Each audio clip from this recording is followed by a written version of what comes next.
시작이라는 제목으로 말씀을 나누고자 합니다. 어, 하나님께서 이제 사도 바울 일행에 이렇게 사도 바울에게 또 다른 사명을 지난주에 주셨잖아요. 길을 여섰잖아요. 원래는 이제 바나바와 같이 1차 전도 여행을 갔던 곳을 뒤돌아보면서 하나씩 하나씩 교회와 성도를 세우려고 했는데 하나님께서 이 사도 바울의 일행의 전도 여행의 그 길을 딱 막으셨잖아요. 그것도 모르고 사도 바울과 그 일행들이 이제 소아시아 전도 여행을 딱 출발했는데 다 가는 길만 막혔잖아요. 하나님 다 막으셨잖아요.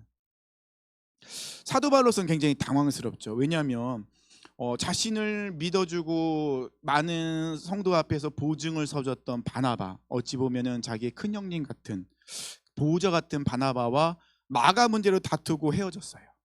그런 상황에서 자기가 꿈꿨던 계획했던 거 다 이제 문제가 생겼죠. 그렇지만 다시 동력자들을 모아서 실라와 디모데와 이런 사람들을 모으고 다시 이제 계획을 세워 떠났는데 가는 곳곳마다 막으시고 그러니까 얼마나 힘들겠어요. 사도 바울로서는 굉장히 어리둥절하겠죠. 도대체 왜 하나님께서 이 모든 걸 다 막으실까? 이런 상황 중에서 이제 마게도냐 사람이 꿈에서 환상에서 이제 나를 와서 도라라는 환상을 보고 그 자리에 멈춰서게 되죠. 우리가 지난주에 말씀드린 것처럼 이 사도 바울이 무엇인가 길이 막히고 분명히 하나님의 뜻이고 계획이라 생각하고 가는 일 가운데서 자꾸 일이 꼬이고 막혔을 때 사도 바울은 고집을 부리지 않고 그 자리에 멈춰 섭니다. 그 자리에 멈춰서서 어떻게 하죠?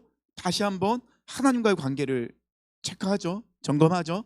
그리고 하나님 앞에 하나님 나에게 원하시는 것이 무엇일까를 듣는 그런 잠잠히 듣는 시간을 가졌다는 거예요. 이것이 굉장히 중요한 것 같아요.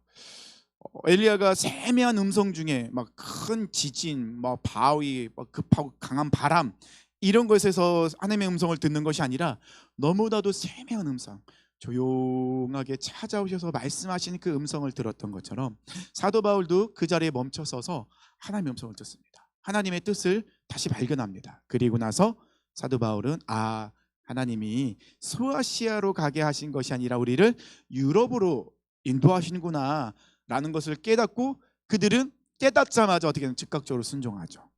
전혀 생소한 곳, 계획도 세우지 않고 아무 계획과 어떤 것도 갖고 있지 않았던 유럽으로 그냥 발걸음을 돌립니다. 즉각적으로 순종하게 되죠. 그런 상황 속에서 오늘 본문의 말씀, 이제 빌립보 교회가 세워지는 모습이 오늘 11절부터 나와 있다는 것입니다. 분명한 것은 하나님께서 사도 바울의 발걸음, 그 일행의 발걸음을 유럽으로 바꾸셨다는 거예요. 하나님께서 분명히 그 발걸음을 바꾸시고 강압적으로 강권적으로 인도하셨다는 겁니다. 10절에 바울이 그 환상을 보았을 때 우리가 곧 마게도나로 떠나기를 힘쓰니 이는 하나님이 저 사람들에게 복음을 전하라고 우리를 부르신 줄로 인정함이러라. 그 음성에 순종하여 유럽의 관문, 첫 번째 관문이 마게도냐의 성이었던 빌립보에 이르게 됩니다. 사도 바울이 전도 여행을 하면 항상 그의 루틴이 있어요. 습관. 그의 있는데 그게 뭐냐면 항상 회당을 먼저 들어가요. 항상 어느 도시를 가든 반드시 먼저 회당을 찾고 회당으로 들어가요. 근데 오늘 본문의 말씀을 보니까는 이 빌립보 지방에는 회당이 없는 거예요. 아무리 찾아봐도 회당이 그 지역에 없어요. 회당이 없다는 것은 그 지역에 유대인 남자 10명이 없다는 거예요. 왜냐하면 회당이 만들어지려면 유대인 남자 10명이 있으면 회당이 만들어지거든요. 그러면 지금 빌립보 지방이라는 곳에는 유대인 남자가 10명이 없을 정도로 유대인들이 그 지역에 없어요. 왜 그랬을까? 이 빌립보 지방이 그래도 나름대로 도시 좀 규모가 있고 그다음에 상업적으로 발달된 도시였는데 왜 그 지역에 유대인이 없었을까? 생각해 볼 필요가 있죠. 그리고 20절에 보면은 이 점치는 이 여종의 주인들이 사도 바울을 고발할 때 뭐라고 이야기합니까? 상관들 앞에 데리고 가서 말하되 이 사람들이 유대인인데 라는 말을 해요. 그러면 왜 이 그 지역에서 유대인에게 도대체 무슨 일이 있었길래 사도 바울이 유대인이라는 이유만으로 고발을 당하는 것을 당연하게 사람들이 여기고 있을까? 이렇게 생각해 볼 필요가 있겠죠. 역사적으로 사실 보면요, 당시에 로마 황제가 클라우디우스 황제거든요. 이 클라우디우스 황제가 내린 법령이 하나 있어요. 뭐냐면 로마에 있는 모든 유대인들 다 내쫓아 버려요. 유대인들이 들어와서 너무 시끄럽거든요.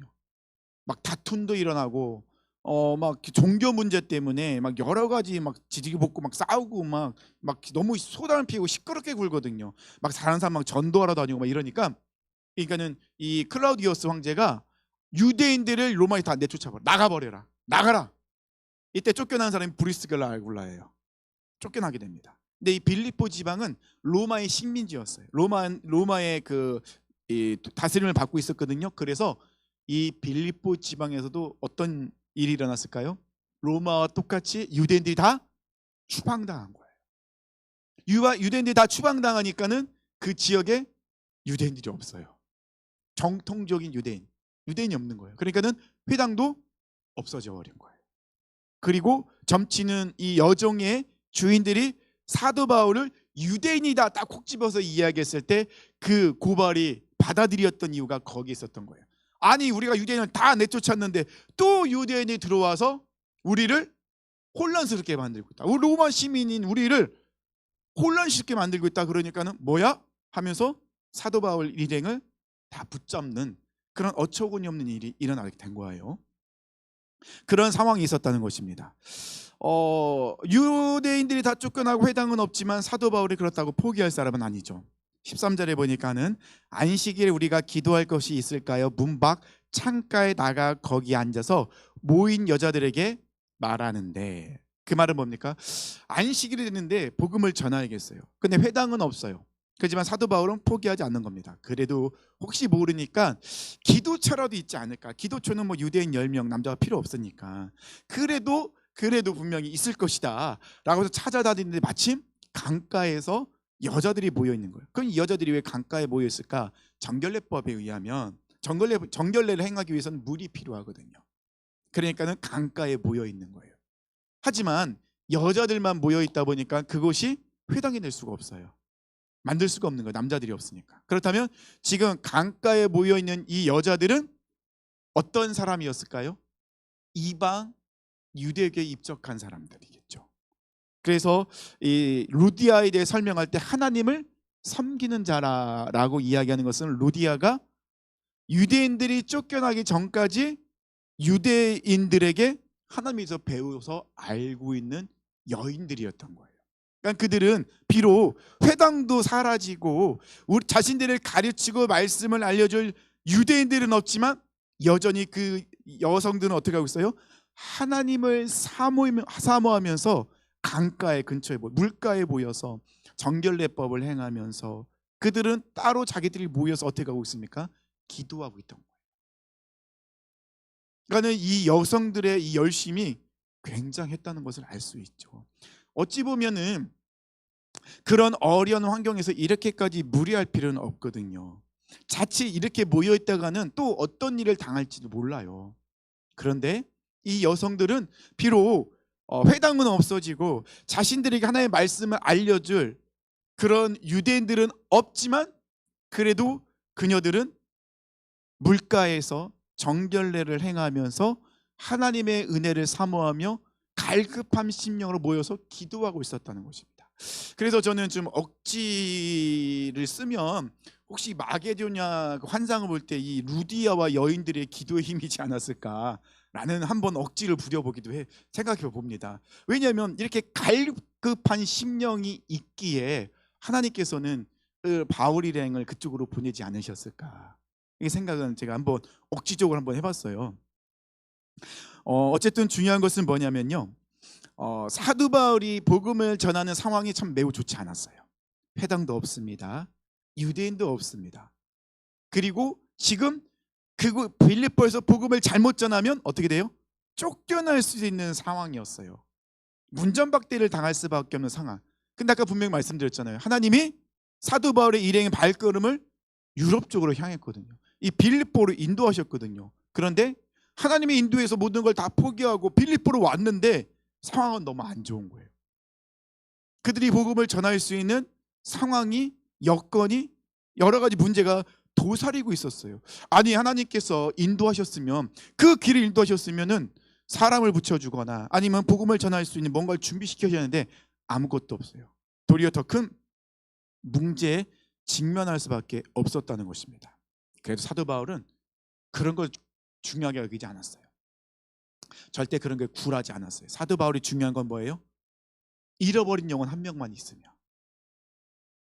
준비된 영혼, 그러니까 복음을 전할 수 있는 영혼 한 명만 있으면 그 사도 바울은 오케이였던 거예요. 사실 말씀을 전할 때 사람들이 많고 호응도 좋고 뭐 아멘소들 많이 나오면 신나서 말씀 전하기 좋죠.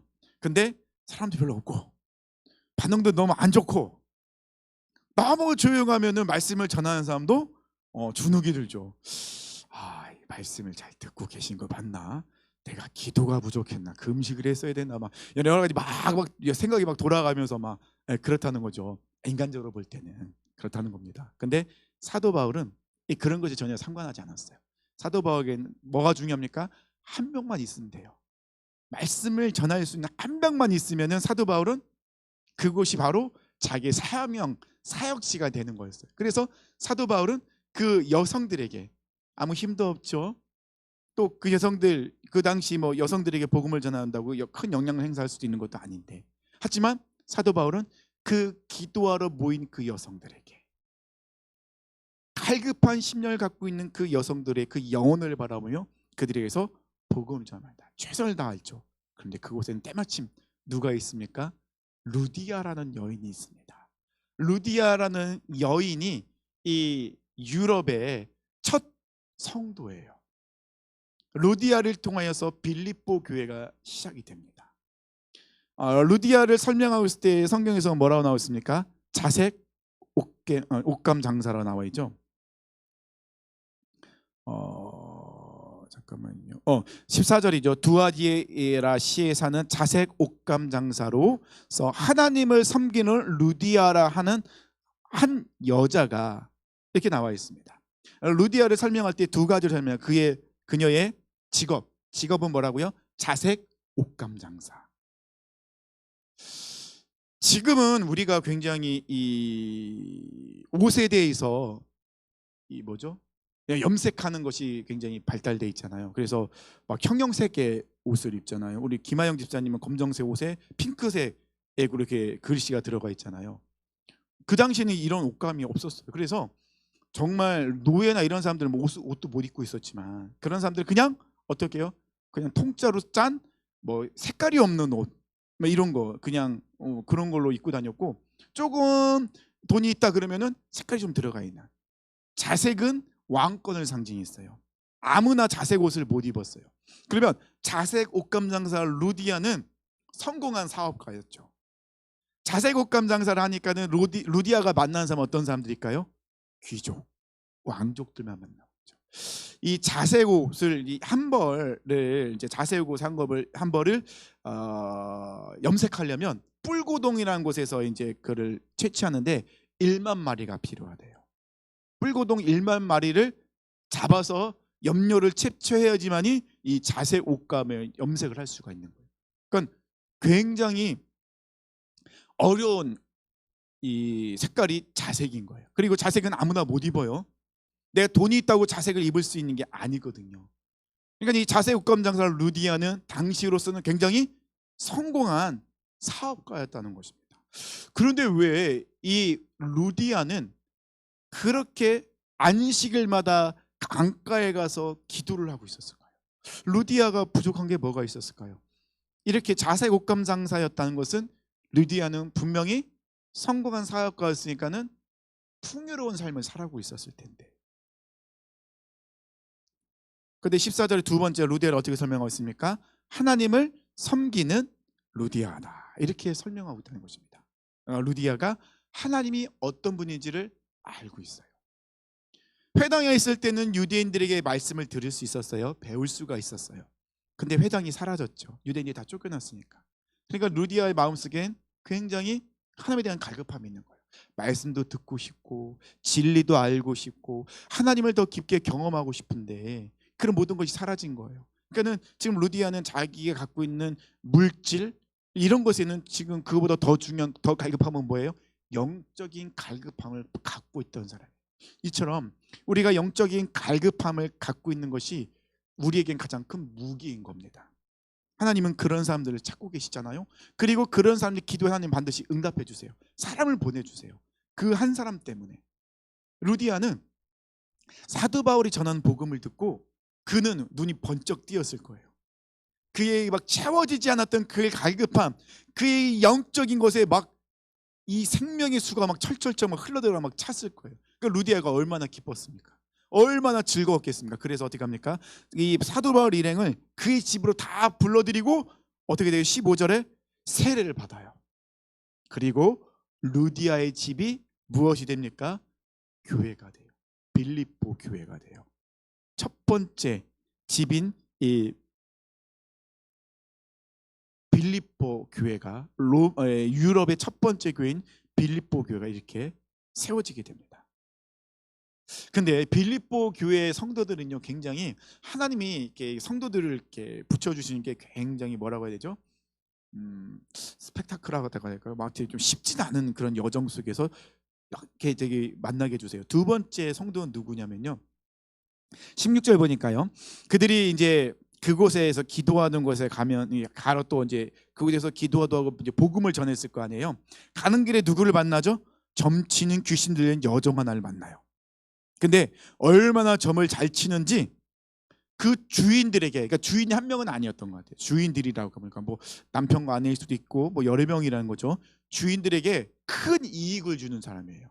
그러니까는 이 점친 여종은 굉장히 영험한 점쟁이였던 거예요.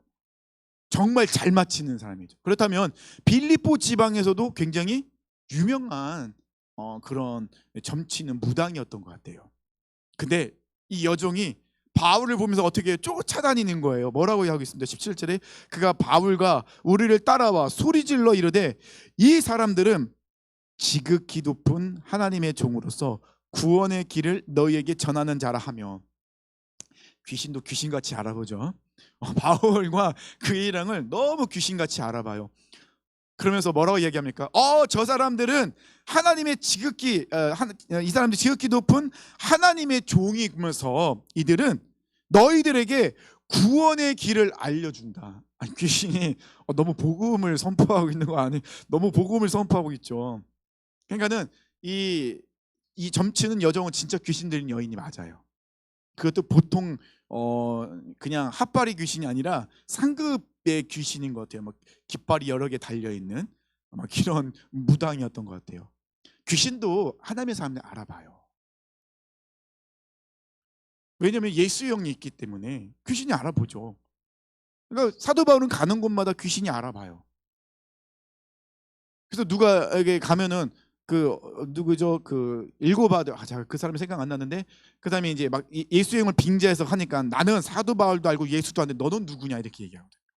근데 사도 바울이 하나님의 사람이라는 거 알아보죠. 왜냐하면 사도 바울 안에 뭐가 있기 때문에, 예수의 영이 있기 때문에 이 귀신들도 알고 함부로 하지 못하는 거예요. 이게 귀신이 쫓아다니면서 얘기하는 거예요. 야, 저 사람 누군지 아느냐? 저 사람은 지극히 높은 하나님의 종이다. 그리고 저 사람이 얘기하는 거 진짜 너희들에게 구원의 길을 알려주고 있어. 귀신이 이게 사도 바울이 무슨 일이라는지 다 알려주네요. 근데 신기하게 아무도 사도 바울의 이야기를 듣질 않아요. 이 점치는 여종이 분명히 이렇게 점괘를 가지고 사람들한테 복제를 가지고 오면 얘기했을 거 아니에요. 그러면 그걸 들었을 텐데 이 점친 여종이 그렇게 이야기를 하는데 사람들이 거기에 반응을 보이지 않는 모습들이 보여요. 그만큼 사람들의 마음에 강팍함이 있었다는 것이죠. 사도 바울이 어찌 보면 사도 바울이 복음을 전하는데 굉장히 도움이 주었던 여종일 수도 있어요. 자 봐라, 저 당신들이 영험하다고 믿는 저 귀신 들린 여자가 우리를 어떻게 설명하고 있느냐. 우리는 진짜 구원의 길 너희들 알려주겠다라고 그렇게 분명히 이용할 법한데 이 여종이 쫓아다니면 너무 소리를 막 지르고 지르니까 복음 전인데 방해되니까 사도 바울이 어떻게 합니까? 예수님의 이름으로 귀신을 내쫓아 버려요. 18절이죠. 이같이 여러 날을 하는지라 바울이 심히 괴로워하여 돌이켜 그 귀신에게 이르되 예수 그리스도의 이름으로 내가 내게 명하노니 그에게서 나오라 하니 귀신이 즉시 나오니라. 어찌 보면은 귀신이 사도 바울이 복음을 전하는 것이 그에게는 괴로웠던 것 같아요. 자기는 지금 나가고 싶진 않은데 사도 바울이 다니면서 복음을 전하니까 이 귀신에게는 너무 힘든, 받아들이기 어려운 그런 상황이죠. 그러니까는 막 자기도 괴로우니까 쫓아다니면서 얘기를 했던 것 같아요. 그러니까 사도 바울이 예수님의 이름으로 귀신을 내쫓습니다. 이랬을 때 이 여정의 주인들이 귀신이 나갔으니 여인이 이제 점을 칠 수가 없는 상황이죠. 그래서 사도 바울을 고발하는데 어떻게 고발합니까? 저 사람이 내 여종에게 예수님의 이름으로 얘기해서 귀신이 쫓겨나 도망갔다고, 나는 그래서 수익이 없다고 이렇게 이야기하면은 이 고발이 성립이 안 되잖아요. 그러니까는 아까 말씀드렸죠. 유대인이라는 그걸 걸고 넘어져요. 그래서 20절에 유대인인데 우리 성을 심히 요란하게 한다라고 딱 이야기하니까는 이 빌립보 관리들이 그걸 알아들어요. 우리가 유대인을 다 내쫓았는데 유대인이 또 들어왔네? 그럼 어떻게 합니까? 이 사람도 내쫓아야죠. 그래서 이제 무리들이 막 선동하면서 일어나니까는 감옥에 갇히죠. 두 번째 성도는 점치는 여종. 두 번째 성도입니다. 두 번째 성도 보통 사람이 아닙니다. 굉장히 영빨이 있는 성도가 들어왔어요. 물론 귀신에게 들렸던 성도이긴 하지만 그 두 번째 성도가 점치는 여종이었어요. 이 여종 때문에 사도 바울은 그리고 그의 일행들은 감옥에 갇히는데 그냥 감옥에 갇히는 게 아니죠. 어떻게 감옥에 갇힙니까? 옷이 찢겨지고 매를 맞아요. 그리고 감옥에 갇힙니다. 저는 이 말씀 속에서 이 사건은 굉장히 빌립보 지역에는 핫 이슈가 됐을 것 같아요. 그렇게 유명했던 그 귀신 들린 여종을 단 한마디로 예수님의 이름으로 내쫓거든요. 그렇게 영험했거든요. 그러니까는 이 여종을 많은 사람이 함부로 대하지 못했을 것 같아요. 주인들조차도 이 여종이는 함부로 하지 못했을 것 같아요. 왜냐하면 너무나도 정확하게 맞추니까, 강력하니까. 그런데 이 바울이라는 유대인이 나타나서 자신들이 전하는 예수의 이름으로 이 여인에게 명령하니까 귀신이 쫓겨나는 거예요. 얼마나 큰 이 소문이 그 안에 파다하겠습니까? 그런데 지금 그들은 지금 어떻게 해요? 감옥에 갇혀 있어요.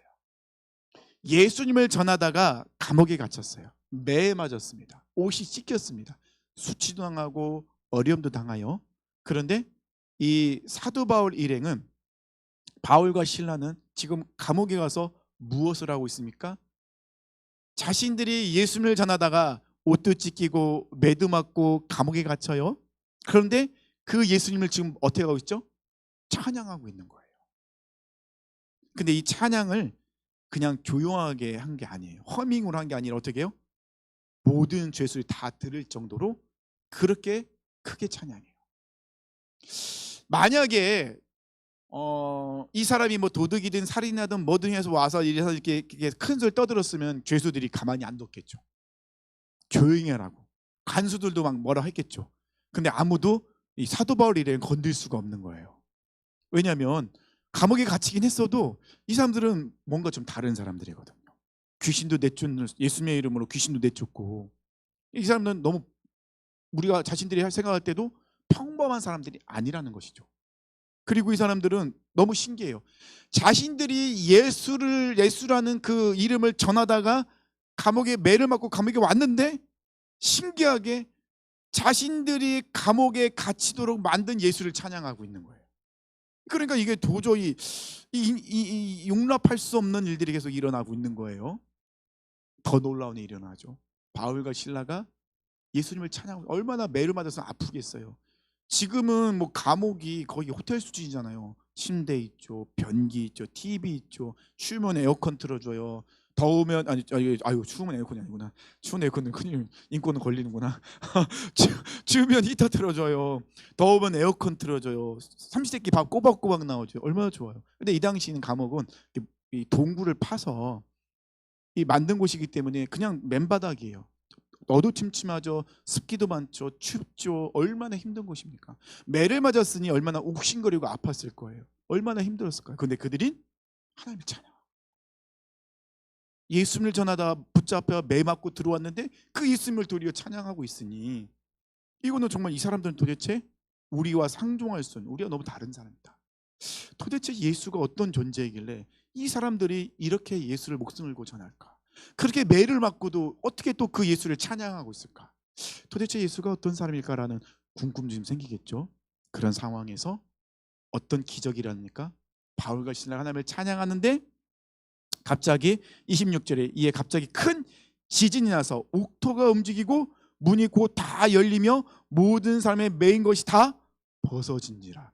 바울과 신라, 아무래도 디모데하고 이 사도행전을 만든 기록한 누가까지 같이 4명 정도가 그 감옥에 있지 않았을까 생각을 해봐요. 근데 이 사람들이 모여서 하나님을 찬양하고 있는데 놀랍게도 이 사람들뿐만 아니라 그 감옥에 갇혀있던 모든 사람들의 착고가 손과 발에 묶여있던 쇠사슬이 어떻게 다 풀리는 거예요. 그것만 풀리는 것이 아니라 옥문까지도 열려요. 그러면 죄수들은 어떻게 할까요? 도망갈 길이 열렸어요. 그죠? 근데 신기하게 아무도 못 도망가요. 한 명도 안 도망가고 다 감옥에 그대로 있어요. 왜 그랬을까요? 너무 두려운 거예요. 너무 두려운 거예요. 이 지진, 이 지금 나타나는 현상이 이건 그냥 자연적인 현상이 아니라는 거죠. 왜냐하면 이 사도 바울과 그의 이름은 보통 사람들이 아니잖아요. 귀신도 쫓겨낼 수 있는, 한마디로 귀신도 내쫓는 사람.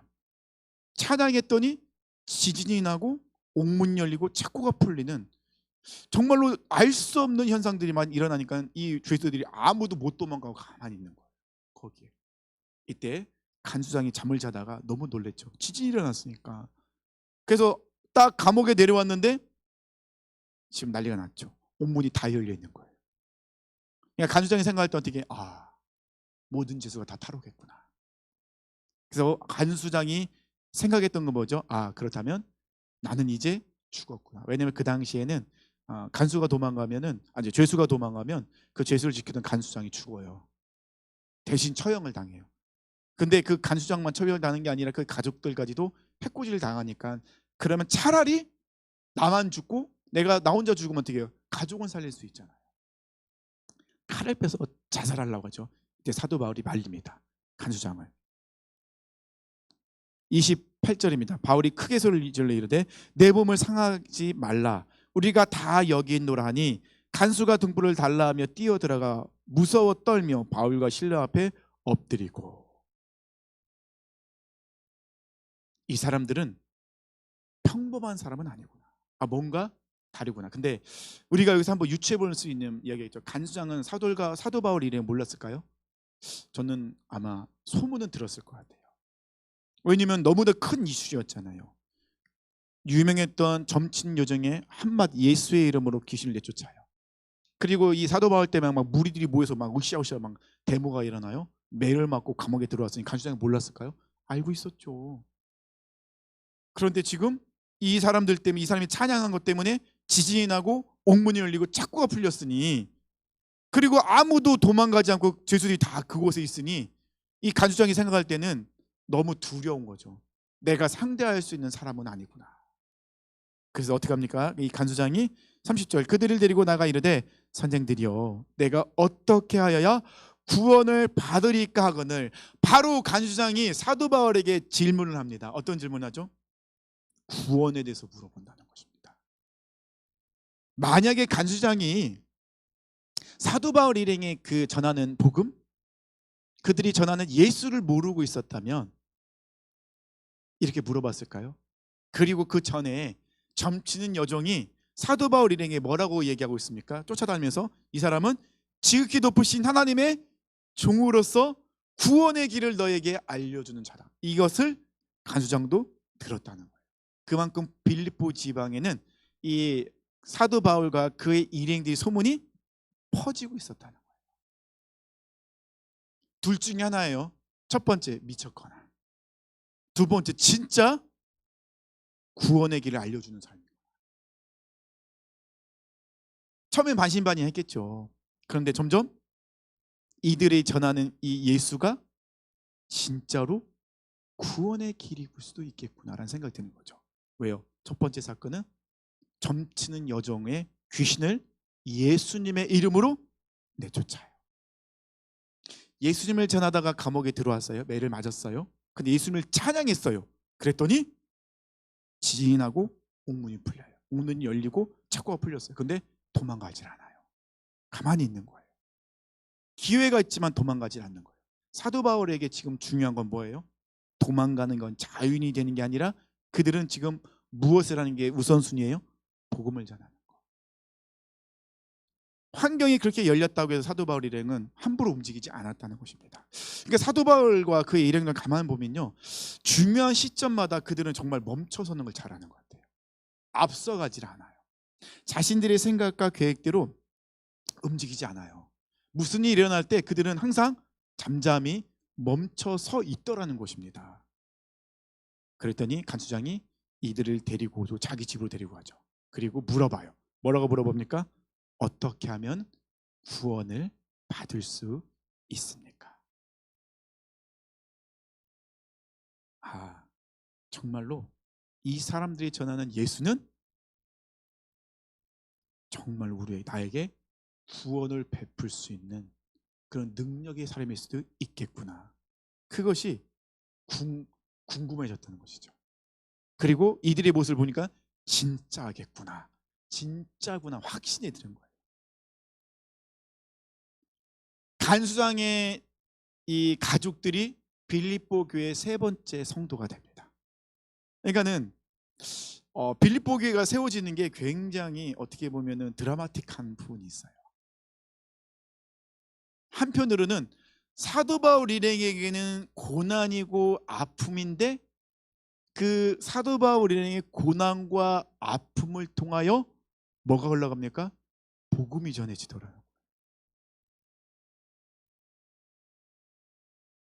31절 34절입니다. 이르되 주 예수를 믿으라. 그리하면 너와 내 집이 구원을 받으리라 하고 주의 말씀을 그 사람과 그 집에 있는 모든 사람에게 전하더라. 그 밤 그 시각 간수가 그들을 데려다가 그 맞은 자리를 씻어주고 자기의 온 가족이 다 세례를 받으노. 그들을 데리고 자기 집에 올라가서 음식을 차려주고 그와 온 집안이 하나님을 믿음으로 크게 기뻐하니라. 이런 역사가 일어나게 됩니다. 바울과 실라의 고난이 다른 누구가에게는 생명의 복이 흘러가는 기회가 되더라는 거예요. 그래서 우리 그리스도인들이 향하는 고난과 그 역경은 다른 사람에게는 아이러니하게 복이 될 수가 있다는 거예요. 예수 그리스도의 십자가의 고난이 우리에게는 생명의 복이었잖아요. 똑같습니다. 우리가 예수님 때문에 고난을 당하고 어려움을 당할 때 그 고난과 역경 안에서 우리가 믿음이 흔들리지 않는다면 그것을 통해 어떻게 됩니까? 생명의 복이 흘러가게 된다. 지금 우리가 고난 때문에 힘들어할 수 있겠지만 이 고난이 흘러서 복이 될 수 있다는 거 우리가 기억해야 돼요. 단 조건이 있어요. 어떤 조건일까요? 믿음을 지키고 있을 때. 사도 바울과 그의 일행이 그랬잖아요. 나중에 사도 바울이 이야기해요. 자기 신분을 얘기하면 나는 로마인이다.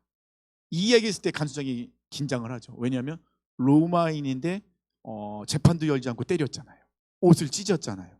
이거는 지금 로마인에서는 절대 할 수 없는 일이거든요. 그러니까 사도 바울은 내가 로마인이다 밝혔으면 그는 매를 맞을 필요도 없고 옷이 찢긴 당할 필요도 없고 감옥에 갈 일도 없어요. 근데 사도 바울은 그렇게 하지 않아요. 사도 바울에게 중요한 건 뭐예요? 복음 전하는 거. 사도 바울은 하나님의 인도하심에 굉장히 민감하게 반응을 하고 있었어요. 그는 자유인이었고 매를 맞을 필요가 없었지만은 그런 상황 속에서 절대로 자신을 변호하지 않습니다. 왜냐하면 이 또한 하나님의 인도하심을 생각했던 것 같아요. 그런 상황 속에서 사도 바울은요 그 자기는 로마인으로서 그런 어려움을 당할 필요도 없었지만 그 어려움을 당하면서도 그는 믿음을 구사하고 있었어요. 믿음이 흔들리지 않았어요. 그 매를 맞고 수치를 당하고 몸이 욱신욱신거리고 너무 아파서 힘들어서 어찌 보면은 이야기할 조차 없을 정도로 힘이 빠졌고 어려운 상황이었지만 그 상황에서도 사도 바울은 하나님을 바라보고 그 예수님을 찬양하더라는 겁니다. 이것이 이 복이 흘러가는 통로의 모습이었다는 것입니다. 우리도 그래야겠죠. 우리 고난 속에서 우리가 믿음을 구사한다면 이 고난을 통하여 복이 흘러갈 수도 있다는 거예요. 생명의 복이 흘러가게 된다는 거예요. 근데 우리는 힘들죠. 너무 아프고 너무 힘들어요. 어려워요. 이 고난이라는 것이 당장 뭐 하루 이틀 끝나는 고난도 있지만 남편의 구원, 자녀의 구원을 위해서 믿음을 구사하려면 몇십 년이 될 수도 있어요. 몇십 년이. 저희 어머니도 저희 아버님 때문에 40년을 기도하신 것 같아요. 야, 중간에 얼마나 포기하고 싶었을까요? 저희 아버님이 우리 어머니를 굉장히 막 핍박했을 때 막 성경 찍고 막 교회 갔다 온다 박상 없고 막 이런 거 했을 때 어머니 얼마나 힘드셨을까요? 저희 첫째 누님도 믿음이 좋았거든요. 매형하고 결혼할 때 굉장히 포부가 컸어요. 내가 남편을 구원하리라, 전도하리라, 할 수 있다고 생각을 했죠. 근데 저희 매형이 결혼하고 저희 매형도 40년 만에 돌아온 것 같아요. 아휴, 얼마나 힘들었을까요? 그 고난의 시간, 물론 매형이 굉장히 뭐 누님을 핍박하거나 그러진 않으셨거든요. 그래도 하나님 믿는다는 게 결코 쉬운 것은 아니었죠. 항상 제사가 우선이었고 교회보다는 제사를 지내야 되고 그런 것들을 해야 되는 그런 어려움이 있었을까요? 얼마나 후회했을까요? 차라리 잘 믿는 사람하고 결혼할 걸. 그런 후회도 많이 했겠죠. 이게 고난을 통하여서 그런 것들이 흘러가는데 그 고난의 시간을 하루 이틀, 한 달, 1년, 뭐 1년 정도 내가 버틸 수 있으리라. 근데 이게 10년, 20년, 30년 되면은 얼마나 그 기간들 버티는 게 쉽지는 않은 거죠. 사도 바울의 위대함은요, 어떤 상황 속에서도 믿음을 잃지 않았다는 거예요. 그러니까 믿음을 잃지 않았다는 것은 사도 바울이 길을 잃지 않았다는 거예요. 근데 이걸 더 공격적으로 얘기하면요, 사도 바울은요, 고난 가운데 문제 가운데서 믿음을 구사할 때 그는 길을 만들고 있었던 것 같아요. 길. 어떤 길이었을까요? 사도 바울이 만든 길을 통하면 누구를 만날 수 있어요? 예수님을 만날 수 있는 거예요. 그러니까는 사도 바울은 개척자였어요. 없는 길을 만드는 거죠. 유럽이라는 곳을 하나님 인도하셨어요. 하나님 인도하셨는데 아무것도 준비가 안 돼요. 길도 없네요. 아무것도 없어요. 그러면 거기에 복음의 길을 내야 될 사람이 누구예요? 사도 바울이었어요. 얼마나 힘들었을까요? 아무도 알아주지 않죠. 도와주지 않아요. 방해만 있어요. 만들다 보니까는 매도 맞아요. 수치도 당해요. 얼마나 힘들어요. 근데 사도 바울은 그 상황 속에서 믿음이 흔들리지 않는 거예요. 고난 속에서, 고난 앞에서, 문제 앞에서 그가 믿음을 굳건히 지키고 있었을 때 그 믿음을 지키는 그 모습을 통하여 길이 생기고 있었어요. 사도 바울이 만든 그 길이요, 진리요, 생명 대신 예수님을 만나는 길이었어요. 루디아가 그 길로 들어서게 되죠. 점치는 여정이 그 길로 들어섰습니다. 간수장의 가족들이 그 길로 들어섰어요. 사도 바울은 길을 만드는 사람이었어요. 하나님이 그런 분이셨잖아요. 사막에 길을 내셨잖아요. 사막에 강을 만드신 분이시잖아요. 그 하나님께서 믿음을, 그러니까 예수님 말씀하시잖아요. 믿는 자에게 능치 못할 일이 없다. 믿는 자들은 그 길을 만드는 사람이라는 거죠. 그 사도 바울이 만든 길을 통하여서 많은 영혼들이 예수님을 만날 수 있게 되었다는 것입니다.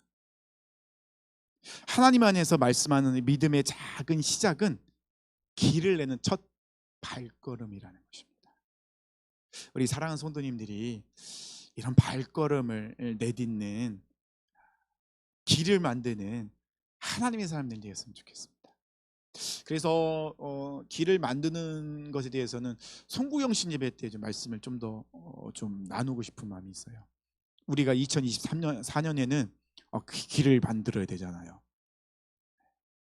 그 찬양 웨이메이커인가요? 그런 찬양도 있잖아요. 굉장히 도전이 되는 찬양. 물론 거기서는 하나님이 길을 만드시지만 우리는 작은 예수들이잖아요. 우리는 예수님의 제자들이잖아요. 그렇다면 우리도 길을 만들어야죠. 물론 길을 만든 사람은 힘들어요. 많은 내가 앞장서기 때문에 모든 공격을 다 당해야 돼. 다 받아내야 돼요. 얼마나 힘들겠습니까? 하지만 영광스러운 자리라는 것이죠. 우리를 통하여 영혼들이 예수님을 바라볼 수 있으니까. 그러니까 우리 사랑하는 성도님들은 가정에서, 직장에서, 속해 있는 그곳에서 길을 만드는 사람들이에요.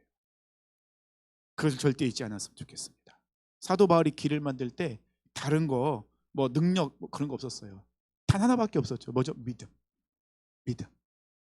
진정한 길이신 예수 그리스도. 그 예수 그리스도를 향한 믿음이 있었기 때문에 사도 바울은 길을 잃지 않았었고, 그렇기 때문에 그는 복음의 길을 낼 수 있는 그런 믿음의 용사가 되었다는 것입니다. 우리 사랑하는 성도님들, 사도 바울처럼 그 믿음을 구사하면서 길을 만드시는 우리 하나님 사람 되길 원합니다.